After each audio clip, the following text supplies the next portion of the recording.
in the screen, and it should come up anytime now. Perfect. So we are being recorded at the moment. So once again, welcome to NSCC Cumberland Campus, the virtual Get Started event. My name is Tyler Rushton. I am the first year carpentry instructor.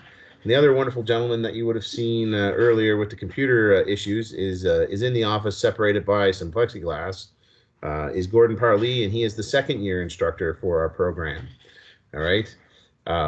Bear with me. We typically don't run video stuff out of the office here very often, and it's been a little while, so we're kind of rusty on the technology side for the two of us trying to meet in here. Usually we were by ourselves this year due to COVID. So, anyways,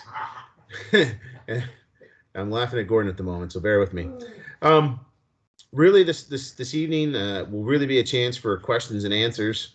What I was going to do first, unless somebody has a question, and I'm assuming you can all hear me, if you want to turn on video, you're more than welcome to. My connection should be a fairly decent one. That's one of the reasons I'm in here at the campus. That way you can get to see who's who in the zoo here if you'd like. And if not, that's fine too, whatever you're most comfortable with. So anyways, I'm going to share a screen here, and we are going to look at a PowerPoint presentation that I've done up for Get Started.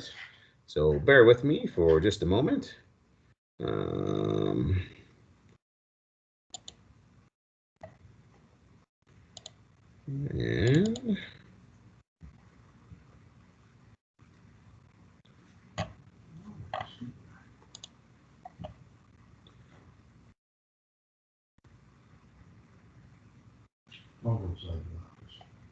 oh, it's all good.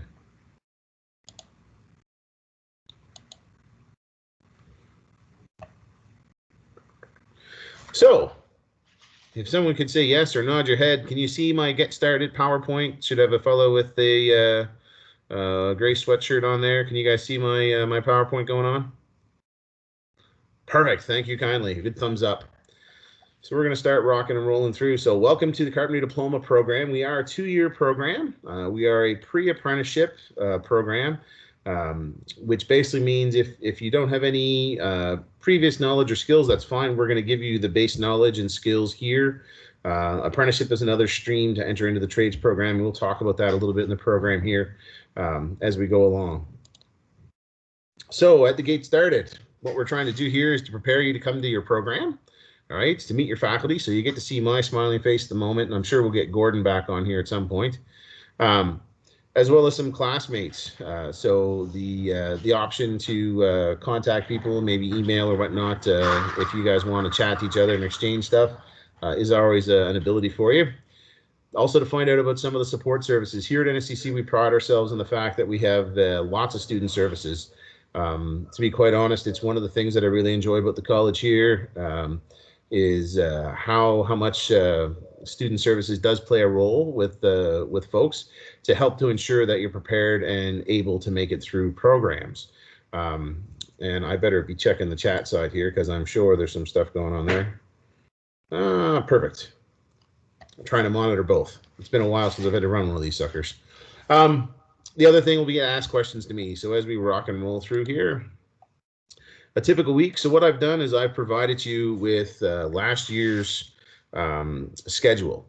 Now I'm going to tell you that there's some blanks in there. Most of our days do run from 8:30 right through until 3:34. It depends on the day. You'll notice that one of them says down there till 4:30. And sometimes those will be scheduled in there. But for the typical day, it would usually be from 8:30 to 3:30. And basically the way that it kind of rolls, your schedule is going to look a little different than this. You'll see on Monday, for instance, it says Carp 1010, that's construction safety. All right. And it shows that we're in construction safety from 8:30 until 10:30. Then you have communications class possibly tossed in there. But from 11:30 till 12 is lunch, and then in the afternoon that shows construction math and estimating from 12 to 1:30, and then back to construction safety. To be very, very frank, we're usually pretty good about the fact that we have dedicated classrooms. So what I try and do is I try and do theory in the morning. So usually in the morning classes, we will be in the classroom going over the concepts and theoretical stuff, um, assignments in your chapters and textbook readings, things like that, PowerPoint slides and discussions, exercises in a classroom environment. And then either shortly before lunch or no later than lunch, we move into the shop and we will finish out the day with demonstrations and practical exercises and shop projects. And that's really probably the best representation of your schedule. The other thing that you'll see when you get your schedule is they do break it up where they're showing that we're working in, we'll say construction safety on Tuesday or Monday, I guess here, and it shows that it's in on Tuesday. They're really heavy on the construction safety at the very first of the program, and you'll notice that it changes week by week. One of the things that we have flexibility as faculty is we'll change that a little bit, and not just on a whim. Usually one of the things I do is I make a dedicated math day. And the reason I do that is because math seems to be one of the bigger issues that we have for students coming into the program.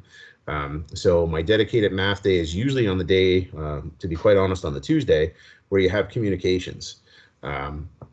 And once again, this is a tentative schedule, so I really won't know until they pass out our official schedule for the semester, and that happens later on in August.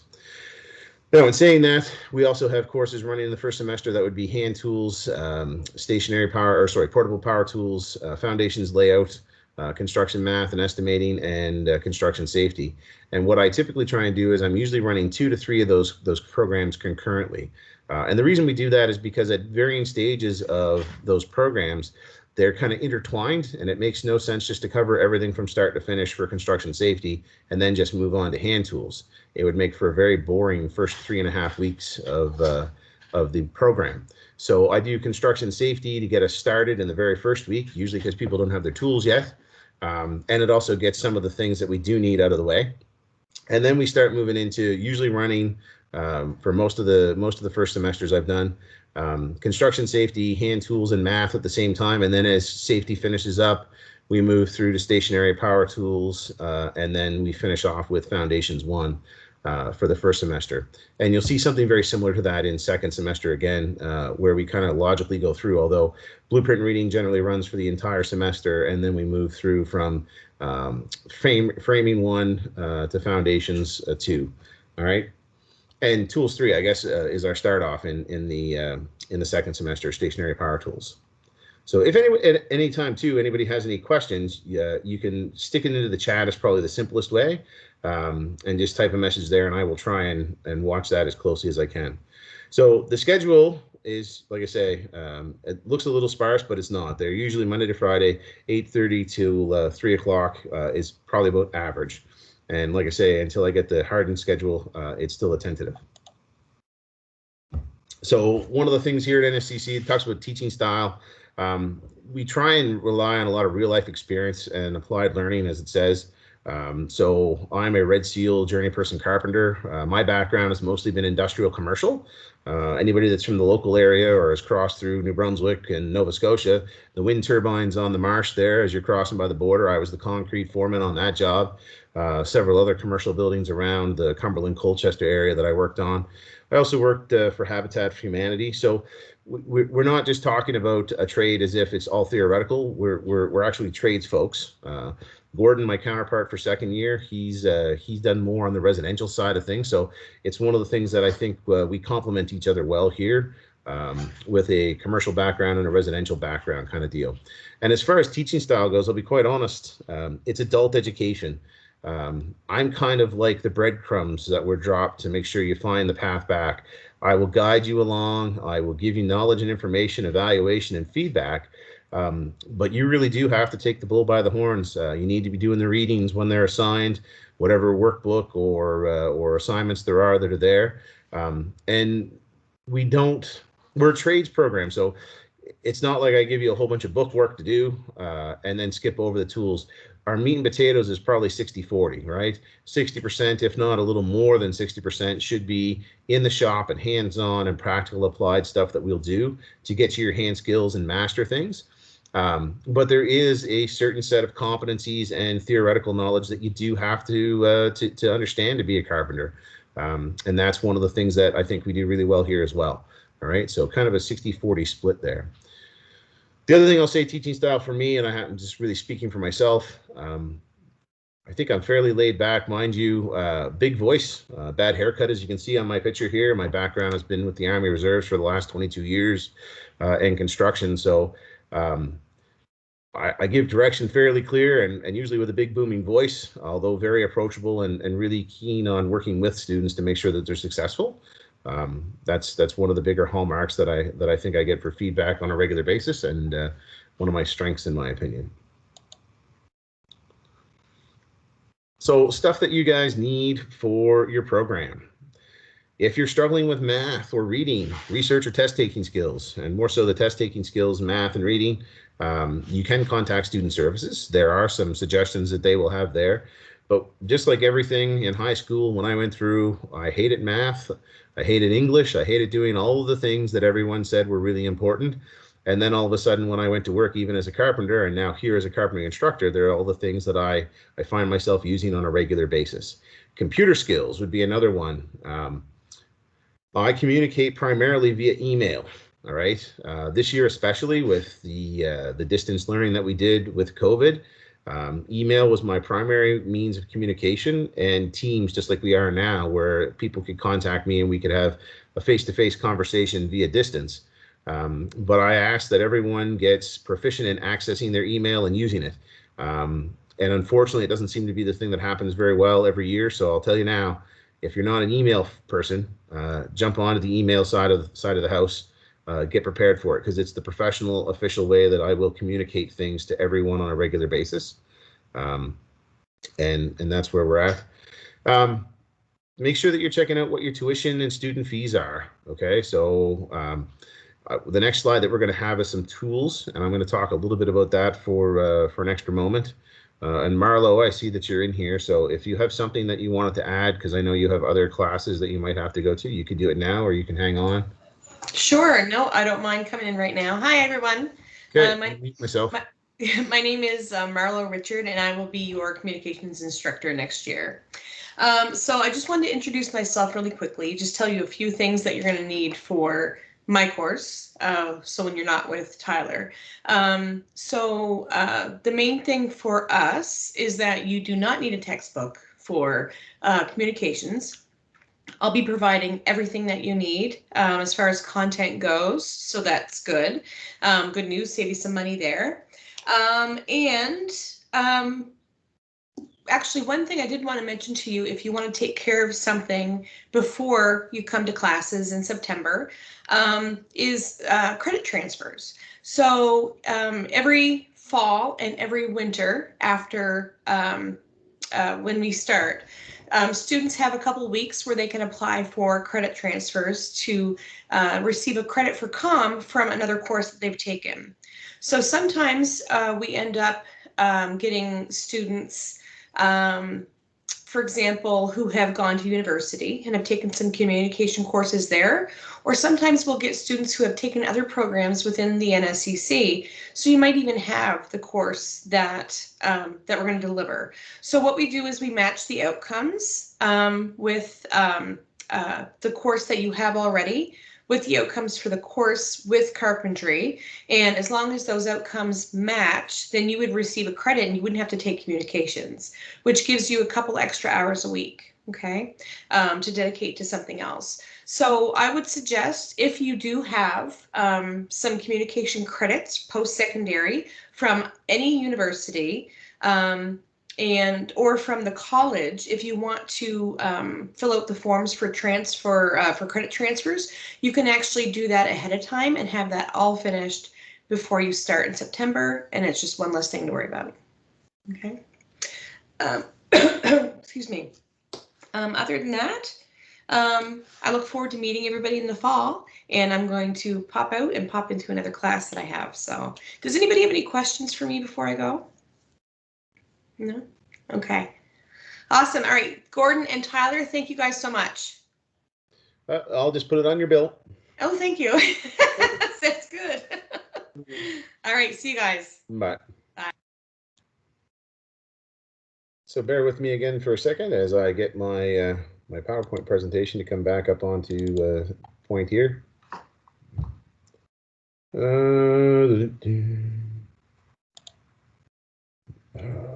love it. Things are a little slow.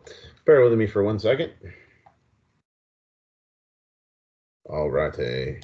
So yell at me if you're not seeing the PowerPoint again, but it should be there. So checking cost was the last thing that I said, and making sure that you're financially ready, and to be quite honest, mentally ready for the program as well. It's one of the things. And once again, student services at the college, and there is a tab on our college webpage where you can find out campus contact information for student services before you get here, or even just call our main office and ask to talk to somebody from student services if you're having questions. They are the folks that will be able to answer most of the stuff for you, especially over the summer where faculty are on vacation. So that's one of the opportunities that you have there. The list of tools for your program. Now, I'm hoping that you guys can see this in full screen or are able to zoom in to a certain degree. But the list of tools for the program, I'm going to give you a copy of that when you get here. All right. The tool list that we have are all hand tools. I don't require that you bring anything power tool. As a matter of fact, I don't want anyone bringing power tools into the shop because it presents an occupational health and safety issue about maintenance and records for the tools. And they're quite expensive, and I can't control what you might lose as a student here. So the hand tools that are on the list, and if you really want a copy of the tool list beforehand, you can contact Student Services. They have a copy of this as well. But I don't recommend that you get anything right off the get-go, because the first week that we're here, we will be going over construction safety and a lot of things that we have to do before we move into the shop to use tools. Okay. If you have tools already, that's fine. Don't throw them away, and don't say that Tyler didn't want me to bring them. But one of the reasons I ask people to hold off on their tools is that, unfortunately, not all hammers are created equally. Not all measuring tapes are created equally. And sometimes the bargain bin reference for a measuring tape or a square or a hammer or an apron isn't really what's going to serve you very well. Now, to be quite honest too, we know that people have different budgetary means and abilities. But what I do in the very first week as well is I bring out my personal toolbox, my hand tools, the things that I use as a carpenter, and the things, and some of the things that I will show you aren't on the tool list. They're not required. But there are some things in my toolbox, like I have a piece of wax in my toolbox, and people always laugh at me for my candle or my piece of wax. But if I had a nickel for every time I used it for a jig that was sticking, or to lubricate hinges or things like that, or to get a screw that's extra long into something without it breaking and heating up, it's one of those problem solvers. But I go through that as a class in the first week. And from that, then you guys will be able to, in the evenings of the first week and on the first weekend, be able to go out and get access to some of the tools. There is a little spot on there with some asterisks that they've marked. So things like a hard hat, a CSA Type 2 Class E hard hat, CSA rated safety glasses, a measuring tape, 25 foot by 1 inch typically. Also a pair of CSA grade 1 work boots is required. Usually measuring tape, pencil, utility knife, and a handsaw are some of the very first things that we do. So we really start with layout tools, and they are marked there. But once again, they're all tools that are readily available and in stock and varying qualities. So I will show you some different options when I go through my toolbox, and then you can make your decision with the budget money that you have to purchase the tools. In total, I typically say to allot almost $200 for your tools, and then you're looking at another $200 at least for a good pair of boots, to be quite honest with you. Now, I say $200 for boots, and some people roll their eyes at me with them, but if you're going to be working in construction, you're going to be on your feet all day long. A good pair of boots is worth its weight in gold. And almost every person I talk to in industry will say, you know, when I first went out, I bought the bargain basement work boots, and now I'm looking for the work boots that have the nice support, that are lighter, that have some nicer features in them, because at the end of the day, it's better for your knees, your legs, your feet, your back, right? And that's really what it's about. So Those are some things to be aware of. The other thing that I also have too is if you're not familiar with purchasing tools, we've had an agreement in past years with a supplier out of Halifax that if you want to buy your tools all in one pop, they will quote it again for me, because unfortunately prices fluctuate, but they'll quote it for me, and then I give you a list and a contact number, and then you can order via credit card or EMT or whatever else they're willing to accept, and they will send you tools that are a reputable brand and quality as a starter kit. Okay, now you don't have to buy that. It's just something that was set up in previous years here, and the supplier is still willing to do it for us. And we will just clarify and get a price package again for it, because things will fluctuate some. And unfortunately, as we've seen for gas prices, food prices, and everything else in the world, they never seem to go down. They always seem to go up a little bit. But maybe we'll be lucky. Maybe the price on the toolkit will drop a little bit.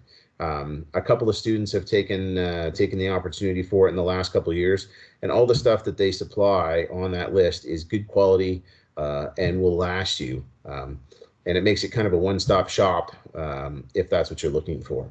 Okay, so that's for the tools and PPE. And when I say PPE, that's personal protective equipment. So boots are 100% inside the shop or in the compound whenever we're active. Glasses are 100%. And the CSA Type 2 Class E hard hat is required when we go up to the compound. Some other things for PPE that you may want, and I can't remember if they're out on the list because mine shows a very small screen at the moment, but work gloves. If you're so inclined for work gloves, that would be something great that you could pick up. And also ear protection. We do provide the earplugs in the shop. There's a dispenser for the one-time use disposable earplugs. But I'll be quite honest, having yourself a pair of good quality reusable earplugs or ear defenders is definitely worth your while. And we are supposed to get a new dust collection system installed over the summer, which I am told is very, very loud. I was talking to a faculty member at another campus for the college that just got theirs installed last year, and that's the one complaint he has, is that it is extremely loud for the dust collection system. So good quality ear protection is definitely worth its weight in gold as well. Anybody have any questions, comments on the tool list? No? I don't see anything in chat either. No, I'm kind of watching the chat. Okay, perfect. Gordon says he's watching the chat. So some program requirements. We do have a thing called milestones, all right? And we have some safety milestones as well as some other milestones. So portfolio is another requirement for graduation. Portfolio is something that Marlo, sorry, typically takes care of in communications.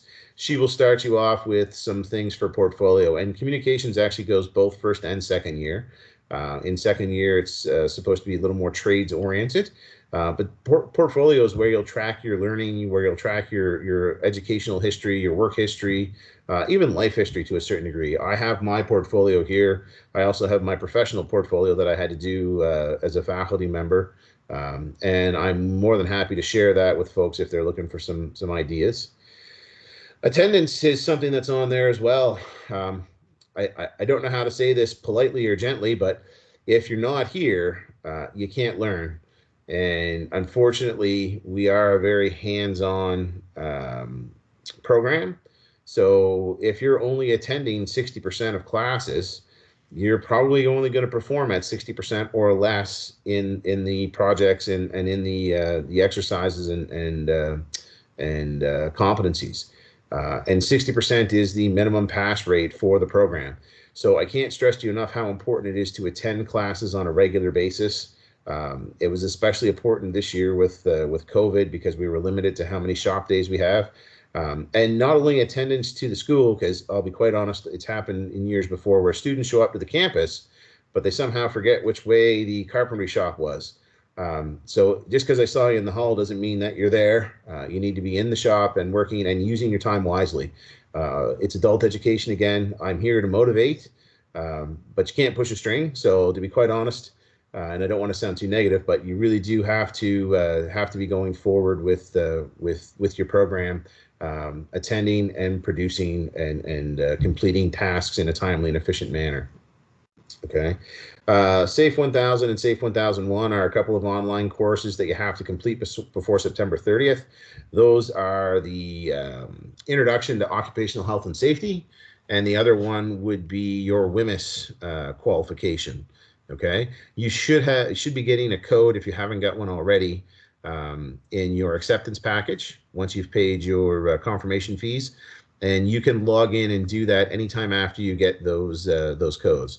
And once again, vacation time is coming short for me, so I'd love to say that I can just tell you my office number and I can answer all your questions, but my comment will be to reach out to student services as need be. And when we get to the end of the slideshow, there are some contact websites and even some Instagram and Facebook, I think, where you're able to do some searching to get a hold of folks at the campus here.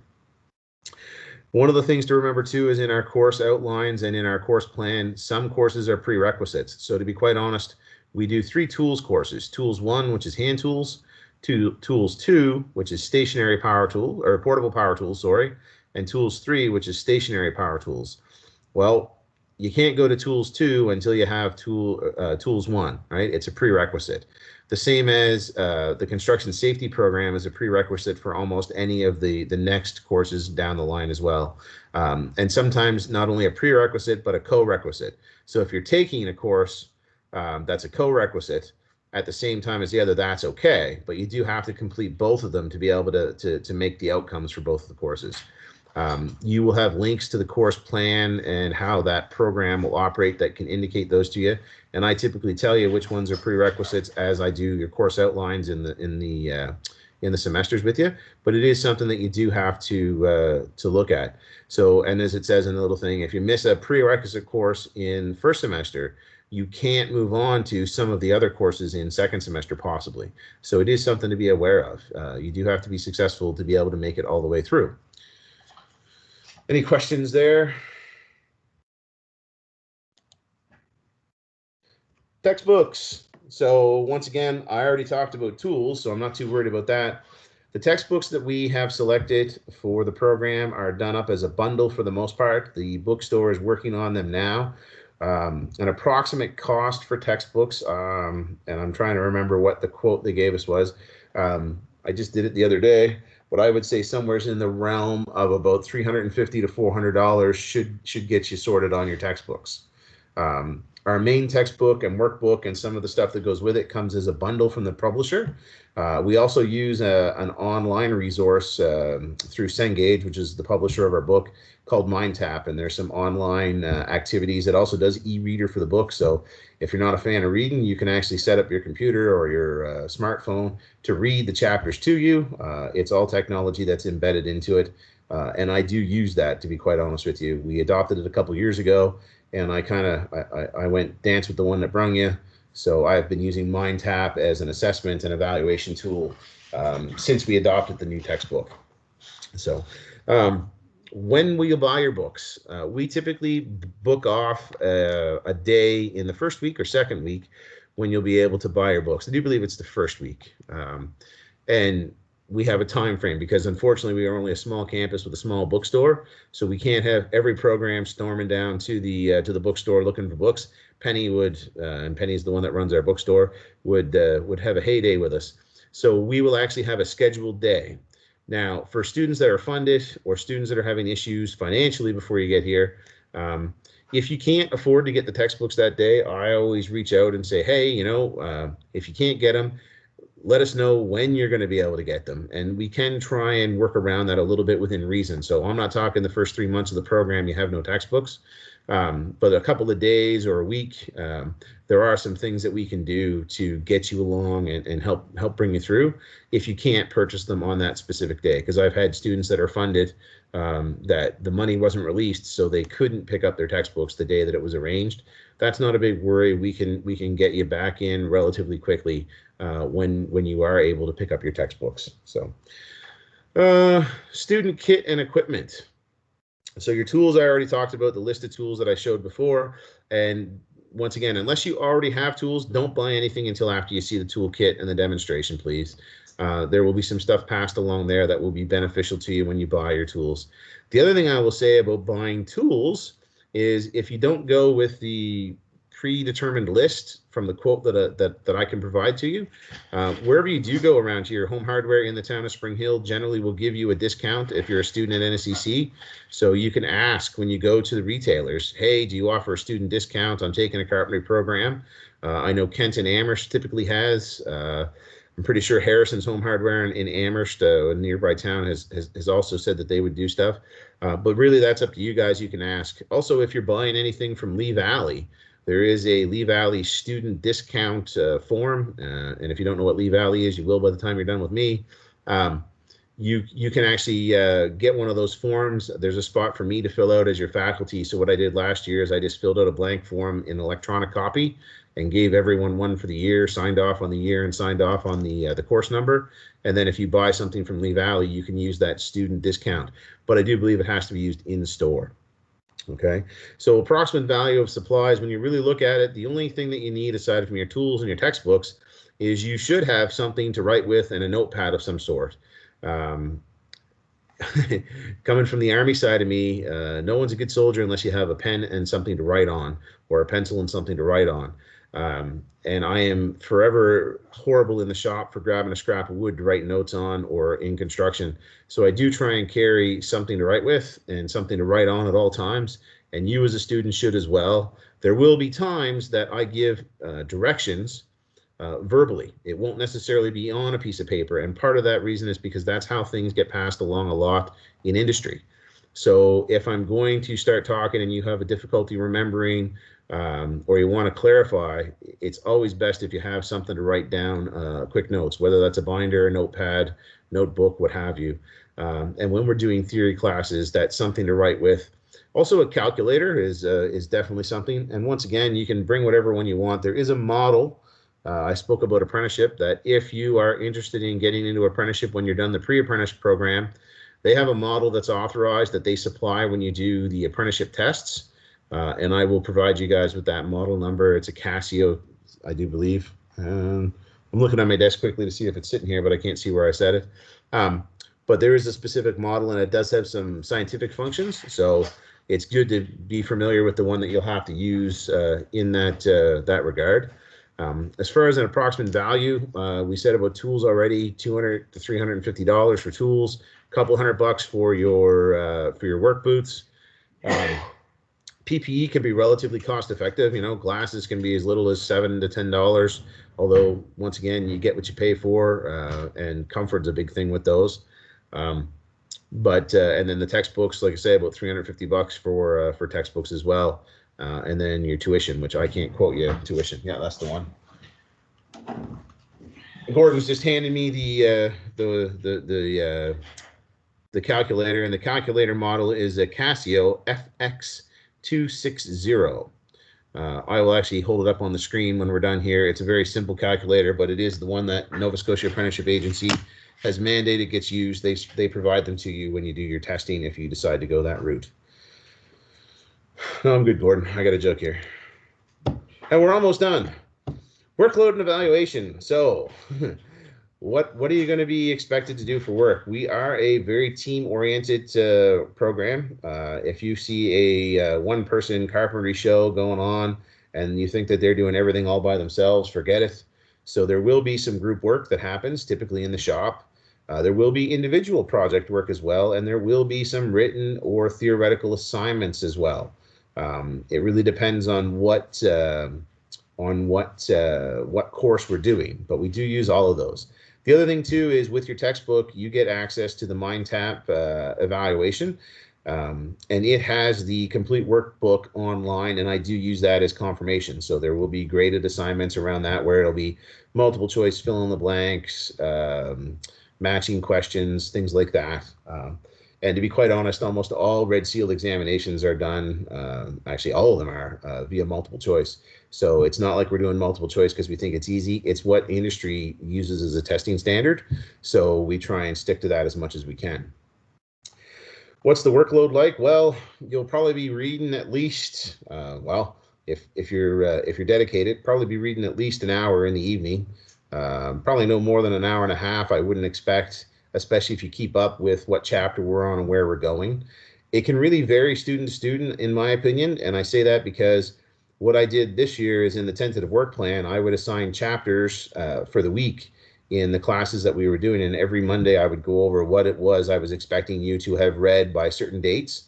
And to be quite honest, the tentative work plans, I was able to stick quite close to them this year. If you read ahead, that's fine too. So if you find you've got extra time in the week, that's not a problem. The one problem will be when we're doing class discussions is we can't get down the garden path if you've read ahead 3 extra chapters. I can answer some small questions or answer them one-on-one, but it doesn't do justice to the entire class if one's gone way ahead. So keep that in mind. Is there homework and what's the expectation? Yeah, there'll be some homework. And typically most of my homework stuff is either electronic or something that you will have to submit sometimes. And I really have to see what our COVID protocol is going to be this year. But sometimes there will be time that I book the computer lab for us, where you will have the opportunity to work in the computer lab for whatever scheduled time I have. And that's so that you have access to the internet here, the computers here, and also me, whether I'm right in the computer lab with you or whether I leave you guys there to say, okay, you've got 45 minutes to work on the following assignments. That's the time that I'm giving you out of the workday. It doesn't always happen, but when it does happen, what I can recommend is that you probably stick around, do it, get it done, because if there are any questions or problems, I'm right there. I can come back up from the office, or I can be there if there's a lot of questions and answer as you guys are working. But if something is assigned for homework, whether you choose to do it at the college or whether you do it at home, there will be a grade factor to it, and things that are passed in late typically receive a reduced mark and or 0, depending on what it is. So that's something to be well aware of as well. We're not we're able to hand out zeros, and it's not that I say that I'm looking to, but we are adult education, so you get what you give.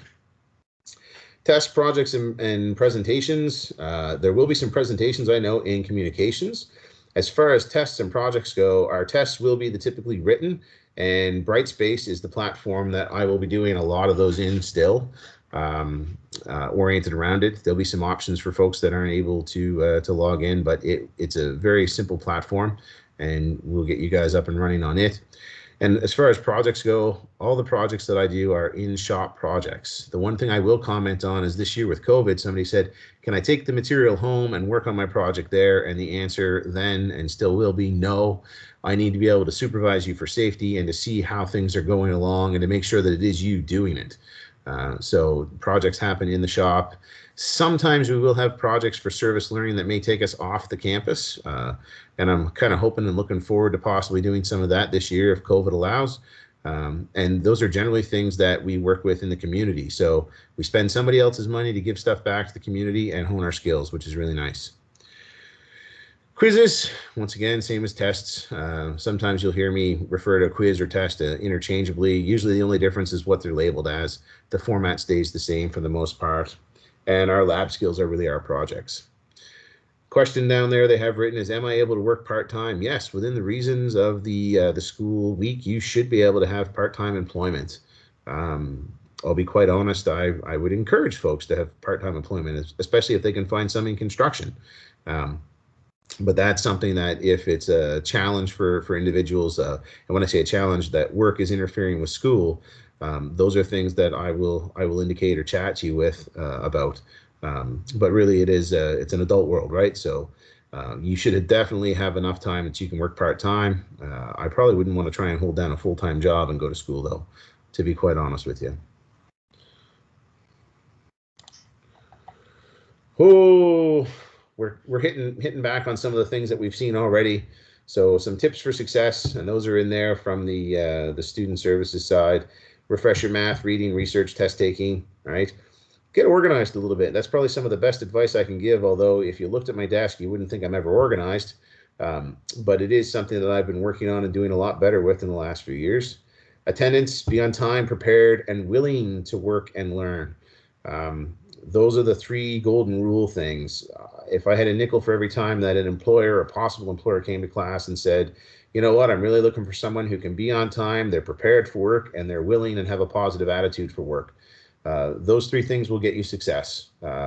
And if you've got some hand skills that go along with it and some professional ability, that will take you further.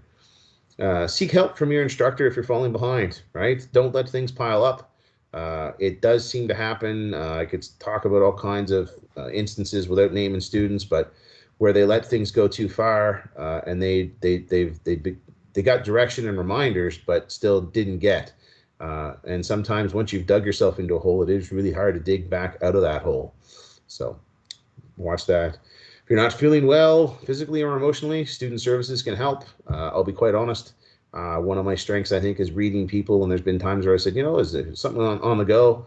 And to be quite honest, too, there is a professional divide there. We have a licensed counselor on site where they do have client privilege. So if you tell me certain things, I have to send it up the chain of command. So I will always start off those conversations. If you say yes, well, do you want to talk to me, who, if you say certain things, I have to send it up through to the authorities, or do you want to talk to the counselor? And those are things that I'm more than happy to help you get to. I guess it's the same thing too. I'm the sharp end of the stick for construction. I'm not the sharp end of the stick necessarily for your emotional well-being, but we do have folks on here that we work quite close with, and that's a possibility to access. And plan to attend some of the events that go on scheduled out throughout the year, whether that's industry networking, whether it's career fairs, guest speakers. And the other thing that I will say is the student association here tries to hold some social events every once in a while. And if it's in your wheelhouse that you'd like to go to some of them, try and make it to some of them so that you can talk to somebody outside of just the carpentry class and carpentry program. There are some benefits to that networking, even if it's not necessarily targeted at your industry. I guess that's where this one comes in, is the balance of school, work life, and student life. All right, make sure you make connections, ask for help or advice when you need it. Do that whole taking care of yourself, exercise, eat right. We have a breakfast program here, which I'll throw a pitch in for. We've run it for the last forever. So 4 days a week, or is it 5 days a week now? I think they were taking Fridays and two. Yeah, I think it went to 5 days a week, but there is a breakfast program. It's not a lumberjack breakfast, but there's usually toast, bagels, yogurt, fruits, boiled eggs, and they encourage everyone, faculty and students, to use it. It's well funded, and it's kind of one of our highlights that they've put into the student life. Because if you got a hungry tummy, it's hard to learn, and that's a for sure simple way to take care of that. And you get a medical and dental plan here unless you opt out of it. And there are deadlines and dates for you to opt out of it. So if you have existing medical or dental plans and you want to opt out for some reason, you need to make sure that you do that through the main office when you get here. And I don't know what the deadlines are. There's usually a reminder and a handout when we start classes in the fall. Working in this field, well, I can only speak for myself, but carpentry is an excellent career, right? And some maybe are saying, well, why did you decide to be a carpentry instructor instead of just working in industry? And I'll be quite honest, there's a lot of reasons. My Army background, I did training. I really enjoyed doing recruit training, so I enjoy working here. I have 2 young sons, and it's kind of nice to not be chasing work 8 to 12, 10, 14 hours a day through the summer while they're off enjoying their summer. So it was kind of another goal. I think I have the personality and knowledge that suits the position well here. So that's one of the reasons or a couple of the reasons I'm here at the college. But I really did enjoy my time in industry. I enjoy the skill sets, the challenges. Even if you're working at some repetitive jobs like foundation work, there's always a day where something doesn't go right, where you learn something new, or you experience something different. The environment takes a toll on what we're doing. New individuals, team members, and things. It's one of the things that really excites me about working in the field is the fact that even if you're doing the same kind of work, it changes because it's new people, it's new places, it's new projects and technology. To be quite honest, working on the wind turbines in commercial buildings, there's a lot of products that I never saw while I was working in residential that I saw in commercial, and then slowly they work their way into residential as well. So there's lots of interesting sides to it. As far as employment opportunities, it seems to be a cash cow right now. Any of the skilled trades, carpentry especially, we're one of the trades that Nova Scotia has identified that we're going to have a deficit of skilled and qualified carpenters, and we're there now, to be quite honest, if in my opinion. But it's going to get worse as the baby boomers are retiring off and getting out of the workforce. So there is opportunity for good paying, good jobs with some longevity and some security. Now, that said, it still is a construction industry. There are highs and lows. When I first got into it, everyone said to me, well, it's either feast or famine, right? Or they'd say, make hay when the sun shines.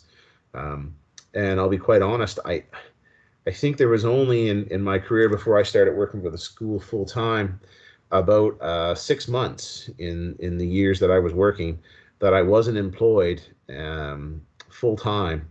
And some of that was also time that I decided I didn't want to work. I had been busy on larger jobs for a while, so there is opportunity. The one thing I will say is it's not always the exact opportunity you may want at that very moment in time, but there is work in the industry, carpentry skills related, and some good pay and experiences that can go there. I guess one of the other things I'll say is you've got to also set your standards and decide what you want to work for. And if you want to compete for bottom dollar, that seems to be where you're at. If you want to aim for top dollar and hone your skills, you can definitely attain that. So, questions again?